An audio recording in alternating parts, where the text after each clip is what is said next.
Hi there. Please let your mind slow down and go at ease, and let me know in the comments where you're from. Also, what's your best tip for a peaceful night's sleep and keeping a calm mind?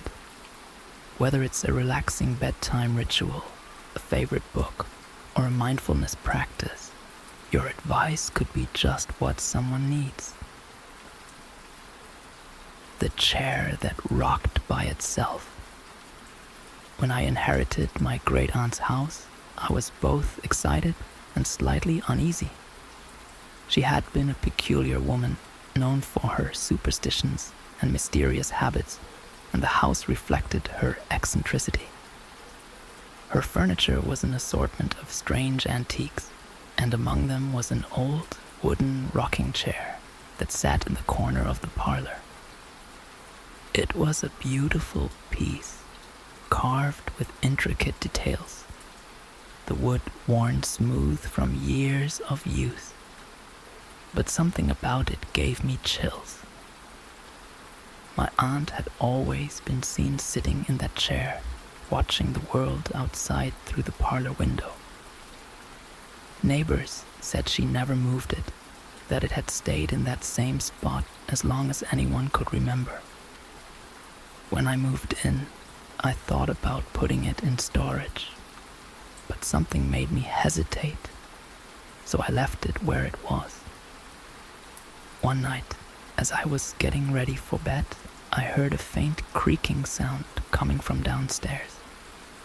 At first, I thought it was just the old house settling, but the creaking grew louder, more rhythmic, filling the silence with a steady, hollow beat. My heart pounded as I realized it was the sound of the rocking chair moving, swaying back and forth as though someone was sitting there, rocking slowly in the darkness. I crept down the stairs, each step making the creaking louder, more distinct, until I reached the doorway to the parlor. I froze, staring into the dim room where the chair was moving gently back and forth, empty, yet rocking as if it had a life of its own. I called out, hoping it would stop, but the chair continued, its movement slow, deliberate, filling the air with a heavy, unsettling energy. The next morning, I tried to tell myself it had been a draft, or perhaps an animal that had somehow found its way inside. But deep down, I knew something was wrong. Each night, the chair would begin to rock at the same time, its creaking filling the house with a sound that seemed almost sad. One evening, unable to ignore it any longer, I sat in the chair, hoping to understand whatever haunted it.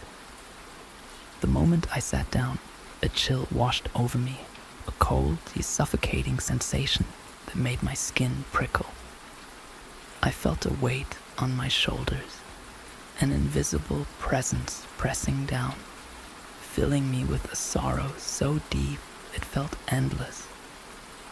And then, in a voice barely more than a whisper, I heard it, a faint, trembling voice drifting through the silence.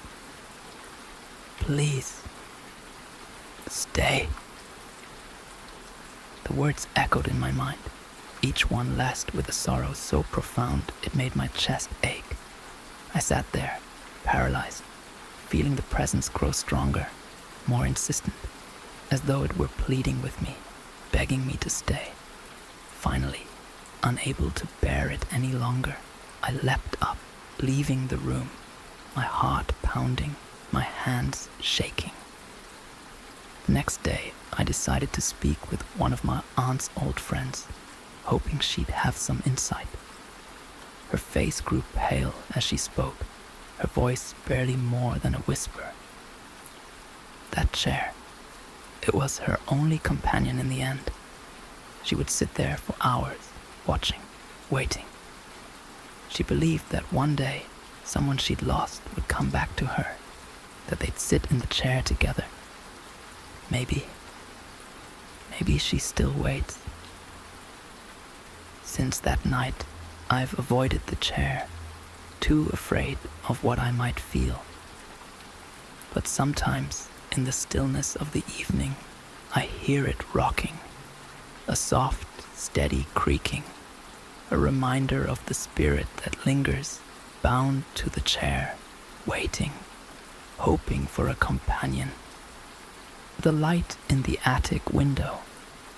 Growing up, there was an old mansion on the hill across from my house, an imposing Victorian structure that seemed to loom over the neighborhood. The house had been empty for years, its windows dark, its doors boarded up.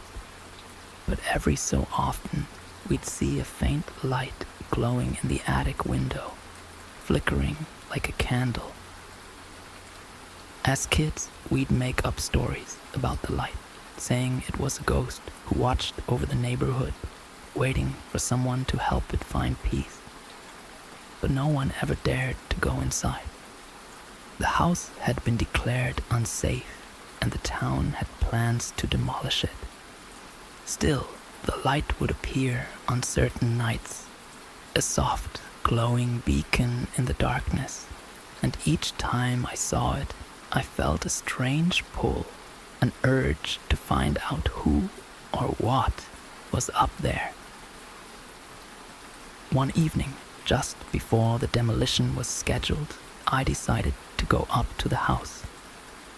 The air was cold and heavy, filled with the scent of old wood and dust, and the windows were clouded with grime, giving the house a haunting, deserted feel.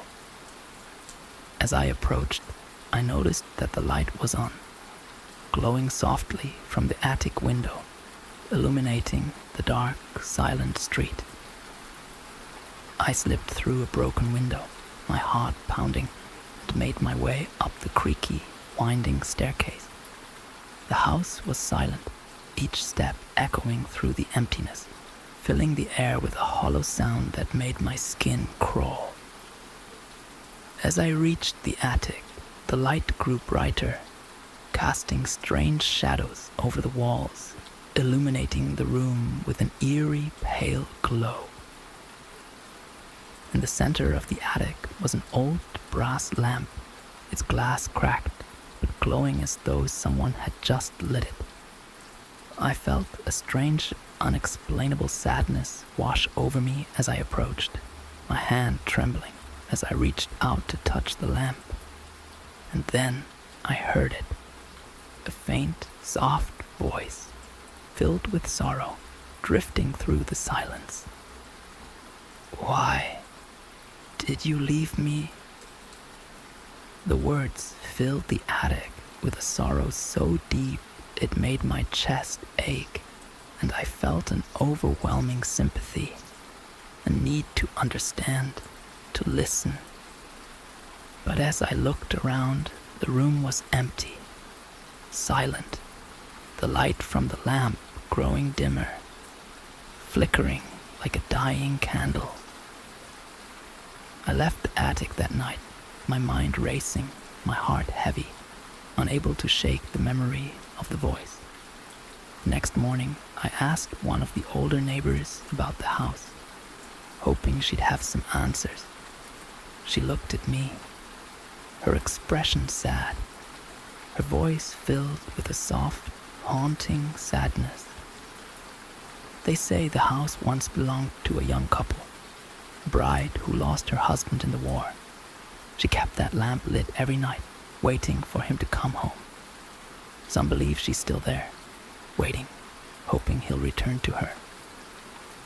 Since then, the house has been demolished, but sometimes, on quiet nights, I see a faint glow in the distance, where the attic window used to be. It's a reminder of the spirit that lingers, forever bound to the light, waiting, hoping for a love that will never return. The Girl by the River. There's a river that winds through my hometown, bordered by dense trees that form a canopy overhead. Growing up, we'd heard strange tales about the river, stories of a girl who drowned there many years ago, her spirit still lingering, tied to the water. The stories were vague, whispers about a tragedy, an accident that no one could quite remember. But everyone agreed on one thing.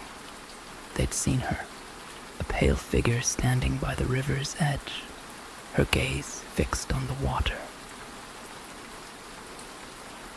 One summer evening, as the sun was setting, I decided to visit the river.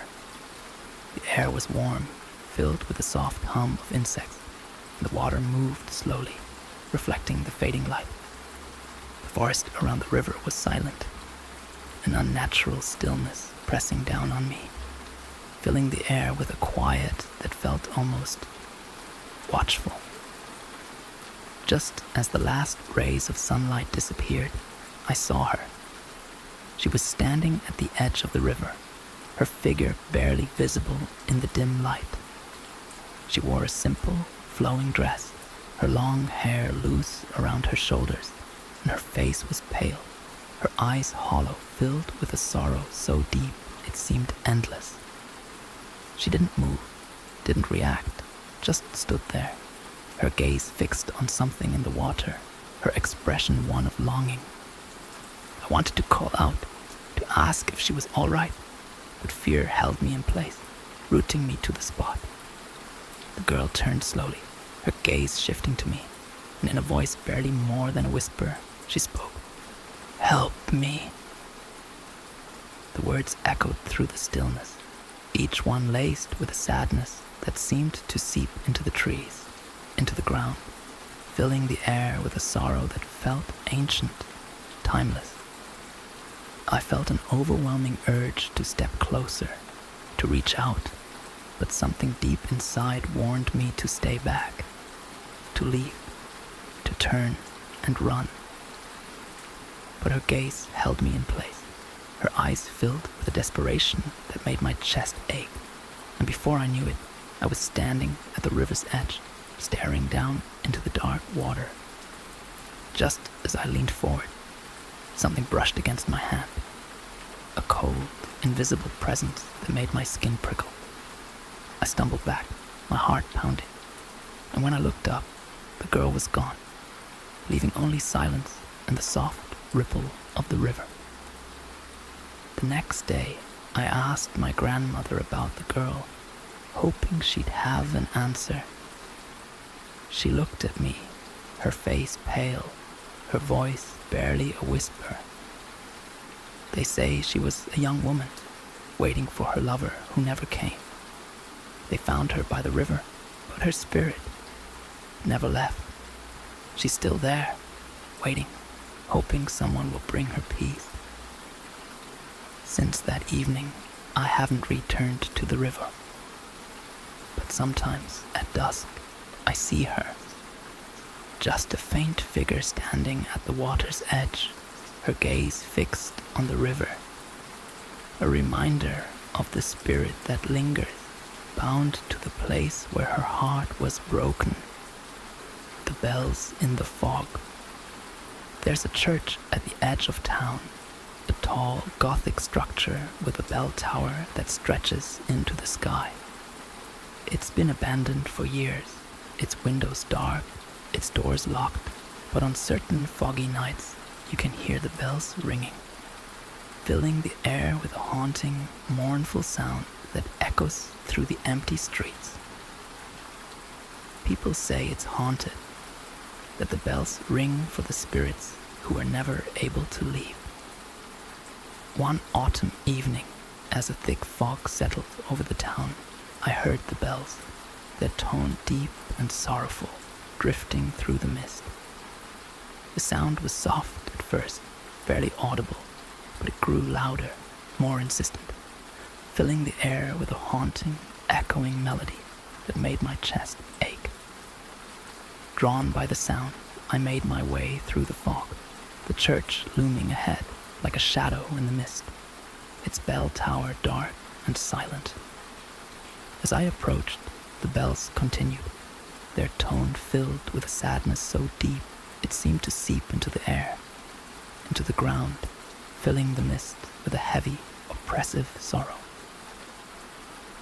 I stood at the foot of the tower, staring up at the dark windows, and in the silence between the chimes, I heard it, a faint, soft whisper drifting through the fog.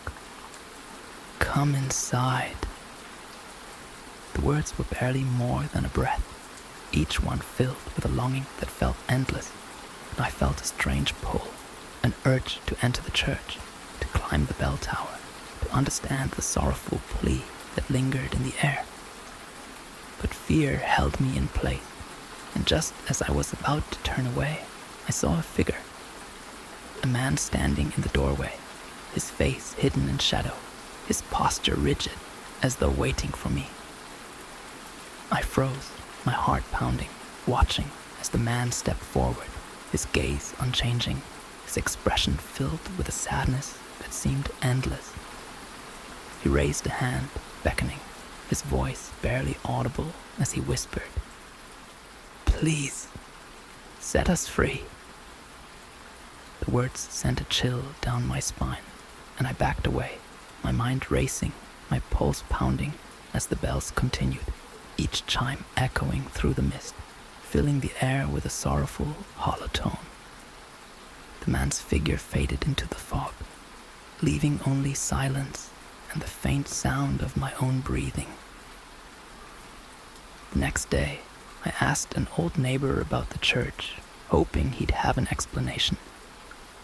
He looked at me, his expression dark, his voice filled with a strange, haunting sadness. They say the bell ringer lost his life in that tower, that he rang the bells one last time before he passed. Some believe his spirit is still there, bound to the bells, waiting, hoping someone will free him.